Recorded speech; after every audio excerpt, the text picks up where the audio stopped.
Olá pessoal, aqui é o professor Aldinei. Nossa videoaula de hoje é para falar da análise combinatória, PFC, fatorial e permutação simples, três assuntos aí dentro da análise combinatória. Então bora lá para os nossos estudos, meus amigos.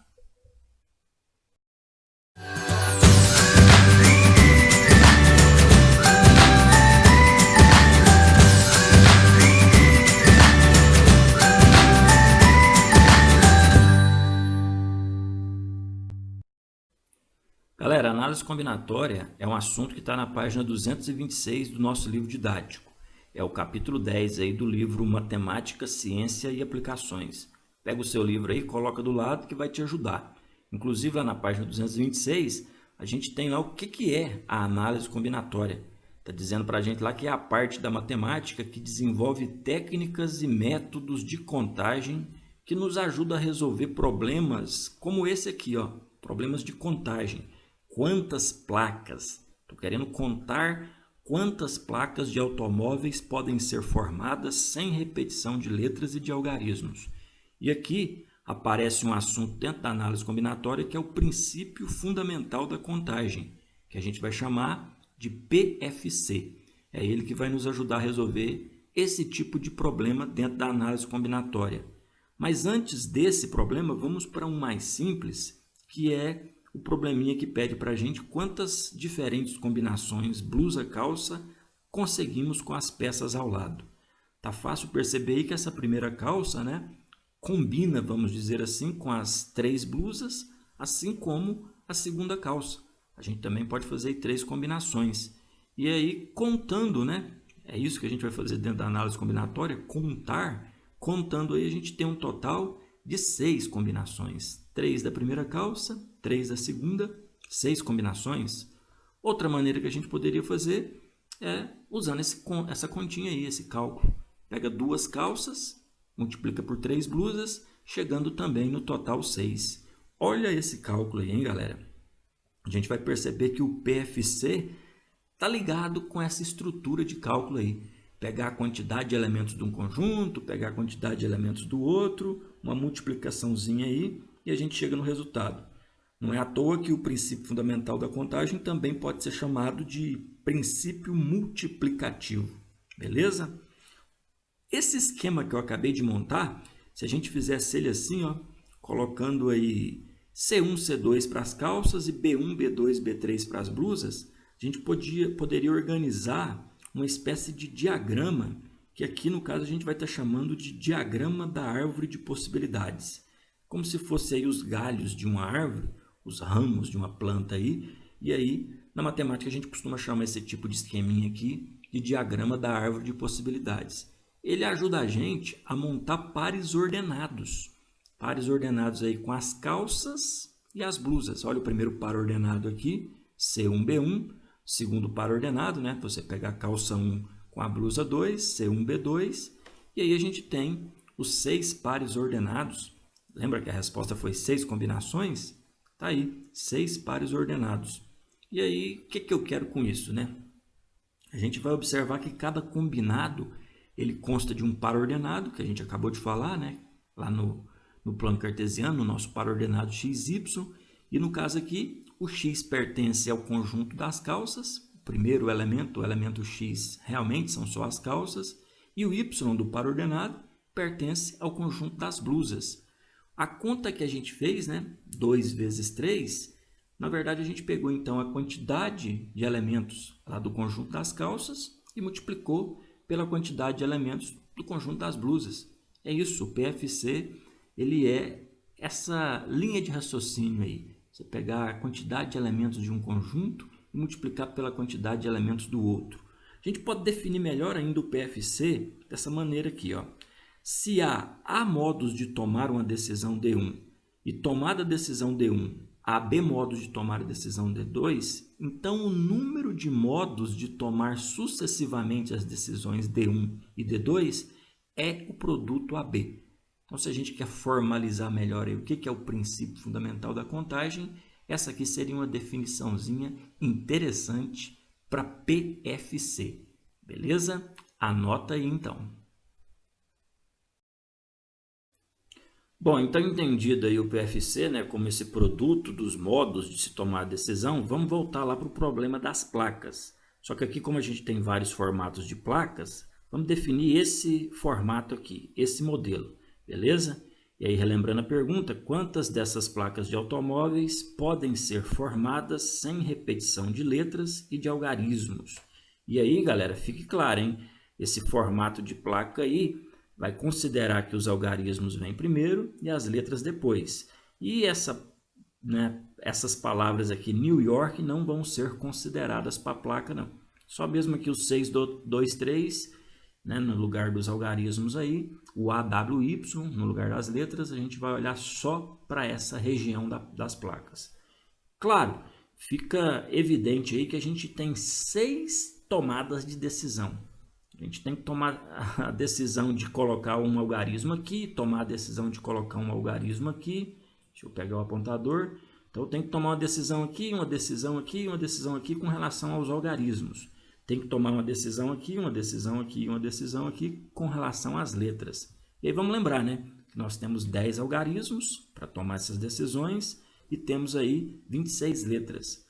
O pessoal já pode ficar querendo, então, multiplicar, né? 10 vezes 26. Só que não é bem assim, porque agora não é um par ordenado. A gente tem aqui uma sequência de 6 elementos, beleza? O que a gente vai fazer é analisar de quantos modos eu posso tomar essa decisão aqui. Olhando lá para os meus algarismos só, é fácil observar que eu tenho 10 modos de se tomar a decisão, de se colocar um algarismo aqui. Esta placa especificamente utilizou 6, mas eu poderia ter colocado qualquer um dos 10 algarismos. Como essa placa utilizou 6, tomamos então essa decisão de usar o 6 aqui. Para a próxima decisão, a gente vai dizer que o 6 está fora, beleza? Sobraram então agora, para essa região aqui, para essa parte da sequência, 9 modos de se tomar uma decisão, beleza? A placa utilizou o 2, né? Então, a gente vai lá, vai ignorar o 2 para a próxima decisão. E aí sobraram, então, 8 modos de se tomar uma decisão, de se colocar um algarismo aqui. Beleza? É isso. A gente tomou as decisões e lembra que o PFC fala que a gente tem que multiplicar essas decisões, né? É o produto das decisões. Só que as decisões não terminaram ainda, hein? Aqui a gente só analisou os algarismos. Vamos agora para as letras. A gente olha para as letras, tem um total de 26 e se pergunta então de quantos modos, né, eu posso tomar essa decisão de colocar uma letra aqui. E aí você vai lá e registra 26 modos. A placa utilizou a letra A. Então, para a próxima decisão, significa que a letra A está fora, ela não entra. Então, próxima decisão, restam 25 modos. Na placa ali tomou o W, né? Então a gente desconsidera ele para a próxima decisão, total aí de 24. Beleza? O que a gente vai fazer? Vai multiplicar tudo isso daqui e chegar no resultado final de 11.232.000 placas a gente consegue aí utilizando o PFC, hein, galera? O PFC nada mais é do que o produto, né, dos modos de se tomar decisões. Parece uma coisa muito complicada, mas na verdade não é não, hein? Pessoal, a análise combinatória exige muita atenção na interpretação dos problemas aí, viu? Se a gente muda alguma coisinha aí no enunciado, o nosso cálculo já muda. Olha aqui agora o que a gente está perguntando, ó, quantas destas placas de automóveis podem ser formadas? Anteriormente a gente tinha perguntado quantas dessas placas, mas sem repetição de letras e sem repetição de algarismos, beleza? Aqui agora não está destacando que as letras não podem ser repetidas, nem que os algarismos não possam ser repetidos. Isso aí significa o seguinte, eu vou vir aqui de novo e me perguntar, né? De quantos modos eu posso escrever um algarismo aqui? E a gente já tinha visto que eram 10. Só que na próxima posição, eu posso utilizar o algarismo que eu utilizei anteriormente. A gente não vai eliminar ele. Usou-se o 6 aqui, eu poderia ter usado o 6 aqui também, beleza? O enunciado não está pedindo para não repetir letras e não repetir algarismos. Então, a gente pode sim repetir letras, pode sim repetir algarismos. Se eu tenho 10 modos de se tomar essa decisão, aqui também eu terei 10 modos. Eu posso usar os 10 algarismos. Aqui também eu terei 10 modos, beleza? Assim como as letras. Eu também terei 26 aí em cada uma das posições. E aí, lembrando, o que a gente faz com esses modos de se tomar a decisão, né? No PFC, a gente multiplica. Então, multiplicando estes modos de se tomar a decisão, a gente chega aí em 17.576.000 placas. Anteriormente tinha dado menos, né? Tinha dado lá 11 milhões e alguma coisa. Agora aqui já deu 17 milhões e alguma coisa. Mais uma vez, o PFC aí, beleza? Olha só agora esse enunciado aqui, ó.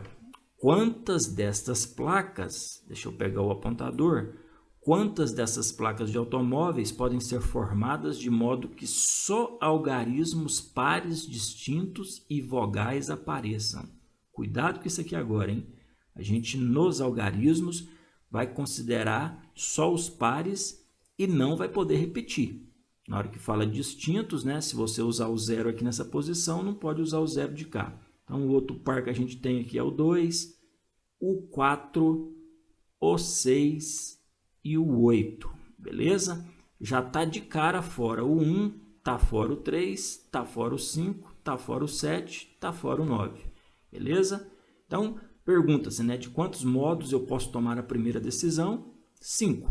Eu tenho 5 algarismos pares, só que como a placa tem que ser formada por algarismos distintos, a próxima decisão a gente vai considerar só 4. Suponhamos que eu tenha utilizado o 0 na primeira posição aqui, então quer dizer que sobrariam só mesmo 4 modos de se tomar a próxima decisão.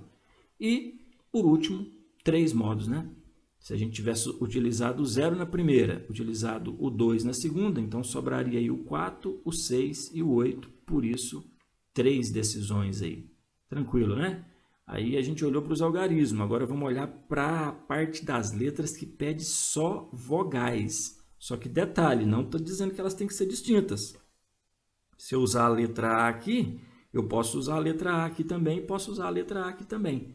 Então, se não está definindo que as vogais têm que ser distintas, quantas vogais a gente tem ali para aquela primeira posição?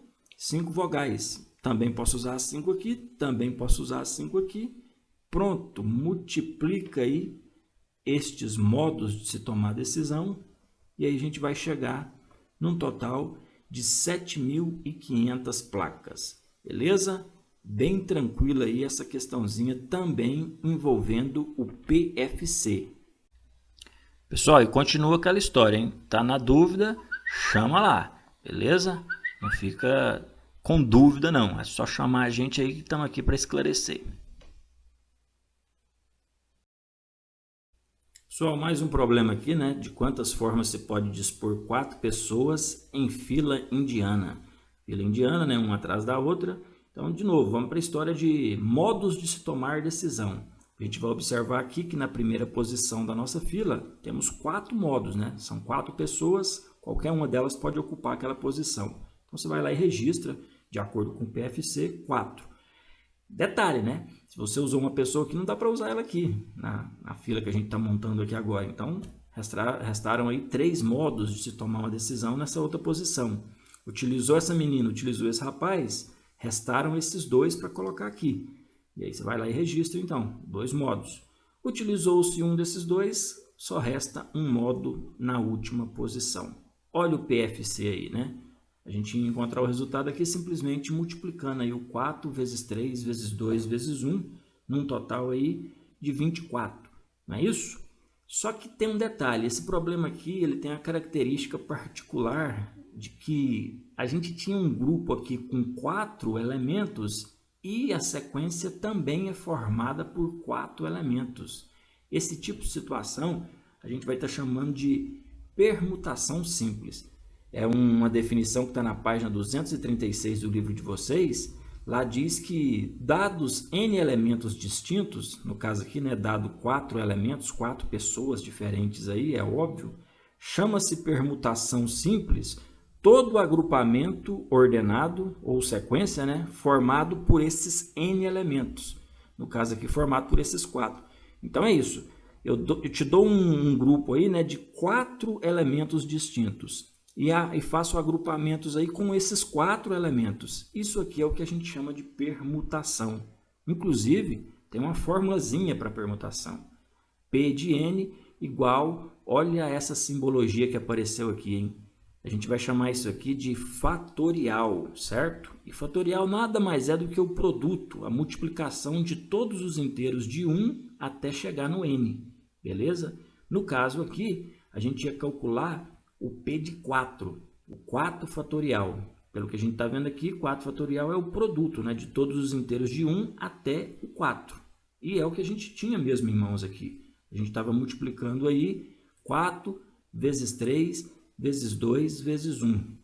4 vezes 3 vezes 2 vezes 1, que totaliza aí 24. Então, todas as vezes que você vê aí esse algarismo acompanhado de um sinal de exclamação, é um fatorial. Se a gente quisesse, por exemplo, P de 5, se fossem 5 pessoas, né? Seria 5 fatorial. Mas o que é o 5 fatorial? 5 vezes 4 vezes 3 vezes 2 vezes 1, que nesse caso aqui daria 120. Se eu tivesse 6 pessoas, se fosse para calcular o P de 6, o 6 fatorial, 6 vezes 5 vezes 4 vezes 3 vezes 2 vezes 1, num total aí de 720. Fórmulazinha aí da permutação. Detalhe, hein? 1 fatorial, por conveniência, aí sempre vai ser 1, né? Se é o produto dos inteiros de 1 até n, então 1 fatorial vai ser 1. E por convenção, aí, o 0 fatorial também vai ser 1, hein? A gente vai ver umas formulazinhas aí adiante que é conveniente considerar o 0 fatorial como 1, valendo 1, beleza? Para resumir aí, a gente vai falar então que a permutação simples pode ser considerada como o número de maneiras de dispor n objetos em fila. É a melhor definiçãozinha de permutação simples aí, talvez até melhor do que o nosso livro. Permutação simples, dada por essa fórmula, né, P de n igual a n fatorial, é o número de maneiras de dispor n objetos em fila. Você tem 7 objetos, P de 7, que vai dar 7 fatorial. Você tem 4 objetos, P de 4. Vai dar 4 fatorial. Beleza? Permutação simples.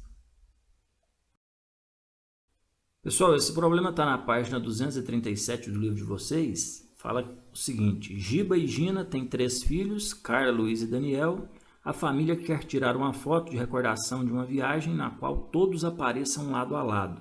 Aí vem a primeira pergunta aí, de quantas formas distintas os membros da família podem se distribuir. Bom, para a solução aí, a gente tem que perceber que cada forma de dispor as 5 pessoas lado a lado aí corresponde a uma permutação dessas 5 pessoas, beleza? Uma vez que a sequência aí é formada por todos os membros da família. É aquela definiçãozinha que a gente acabou de ver da permutação simples. Se você tem n elementos distintos, permutação é um agrupamento formado por esses n elementos. Então aqui eu tenho 5 elementos distintos e eu quero estar trocando eles de lugar aqui para poder encontrar diferentes fotografias aí, né? É uma permutação. Corresponde a um caso clássico de permutação aí de 5 pessoas, que a gente define como 5 fatorial. Lembra o que é o fatorial, né? É o produto de todos os números aí inteiros de 1 até o número que foi dado aí, o 5. Então, por isso, P de 5 igual a 120, beleza? Bom, a letra B pede aqui em quantas possibilidades o casal aparece lado a lado. E aí a gente tem que considerar o seguinte: para que o Giba e a Gina apareçam juntos lado a lado, a gente vai ter que encarar eles como uma única pessoa, que irá permutar com as outras 3. Como assim, né? Vamos imaginar que na sequência de elementos ali que a gente tem, no conjunto, aliás, de elementos que a gente tem, a gente vai ter que definir que o Daniel é um elemento, o Luiz é outro elemento, a Carla é outro elemento, e aí a gente vai fechar numa caixinha aqui o Giba e a Gina, certo? Eles vão formar um único elemento. Por conta disso, a gente então vai fazer a permutação desses 4 elementos. Permutação de 4 aí que a gente já viu, né? É dado por 24 aí. Outra coisa que vai acontecer é que no caso aí na foto, para que eles fiquem lado a lado, a gente também pode permutar o casal ali, né? O Giba e a Gina podem trocar de lugar entre si, e aí a gente vai ter que fazer a permutação dos dois também. E aí, como eu tenho duas permutações, né, a gente vai ter que fazer o produto delas. Permutação das quatro, né, dos 4 elementos, multiplicado pela permutação dos 2 elementos aí. Permutação do 4 que foi entre os blocos, vamos dizer assim, se cada um desses aqui fosse considerado um bloco. E o P de 2 é a permutação aqui dentro do bloco Giba-Gina. Beleza? Exercício aí da página 237, dá uma conferidinha lá. Bom, vamos para mais um problema aí, agora da página 236. Sejam os anagramas formados com as letras G, R, A, N, I, Z, O. Quantas começam e terminam por vogal? Primeiro vamos pensar o que é isso aqui, viu? Anagrama. E a gente tem a definição que anagrama é a palavra formada pela alteração da ordem ou pela transposição das letras de outro. Se você pega, por exemplo, a palavra Roma e altera aí a ordem das letras, a gente pode ter um anagrama que é a palavra amor. Aliás, a gente pode ter vários anagramas aí da palavra Roma, né? Além de amor, você pode ter aí Roan, Raoem, Ramo, né? São vários anagramas. Anagrama é isso, é você alterar aí a ordem das letras e criar uma nova palavra. Nesse caso aqui, se o exercício não tivesse com essa restrição, né? Quantas começam e terminam por vogal. Se quisesse simplesmente quantos anagramas tem a palavra granizo. Aí vem aquela história das decisões aqui, viu, galera? Você ia observar que você tem 7 elementos aqui, né? Então você teria que colocar 7 tracinhos aqui para analisar suas tomadas de decisão. Isso, repito, desconsiderando essa história aqui de quantos começam e terminam por vogal. Vamos pensar só em todos os anagramas formados por essas letras aí. Então, se são 7 letras, né, eu teria aqui 7 modos de se tomar uma decisão. Escolhi qualquer letra dessa, vamos supor que eu escolhi a letra G, aí sobrariam 6, escolhi a letra A, né, supostamente, então sobrariam 5 modos, 4 modos, 3 modos, 2 modos. Então está bem óbvio aqui que a gente tem um caso de permutação, né? Permutação de 7 elementos aí, beleza? Anagrama a gente vai calcular aí através da permutação. Mas aqui tem um probleminha, porque pediu para a gente aí começar e terminar por vogal. E aí a gente tem que analisar essas restrições. Para começar por vogal, então tem que começar ou com A, ou com I, ou com O. Então eu tenho 3 modos de se tomar essa decisão aqui, né? Eu posso colocar aqui ou a letra A, ou a letra I, ou a letra O. Vou registrar então que eu tenho 3 modos de se tomar essa decisão. E no final, né, também tem que terminar por vogal. Vamos supor que eu usei aqui a letra A. Beleza? Sobraram então 2, né? 2 modos de se tomar essa decisão aqui. Eu posso usar ou a letra I ou a letra O. Tranquilo? E aí? É só pegar então esses 3 modos e multiplicar por esses 2 aqui? Não, porque aqui no meio, né, sobrou espaço aí para as outras letras. Se a gente for utilizar as outras 5 letras aqui agora, já que sobrou o G, o R, o N, o Z e uma das vogais que sobraram, né, já que a gente só usa 2 aí, no começo e no fim. Então, usando aí essas letras que sobraram, eu tenho 5 modos de se tomar uma decisão aqui nessa posição. Eu tenho 4 modos de se tomar uma decisão aqui, 3 modos aqui, 2 modos aqui e 1 modo aqui. Esse meio aqui a gente vai perceber que na verdade é este meio aqui é uma permutação de 5 elementos, que a gente multiplicou por 3 e multiplicou por 2.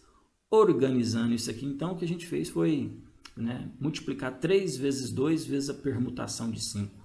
Total aí de 6 vezes 120, que daria 720 anagramas começando e terminando por vogal. Probleminha da página 236, dá uma olhada lá, beleza? E é isso, né? Então, a gente encerra a nossa aula de hoje. Falamos do PFC, do fatorial, da permutação simples. A gente encerra por aqui. Até uma próxima. Muito obrigado pela atenção, galera.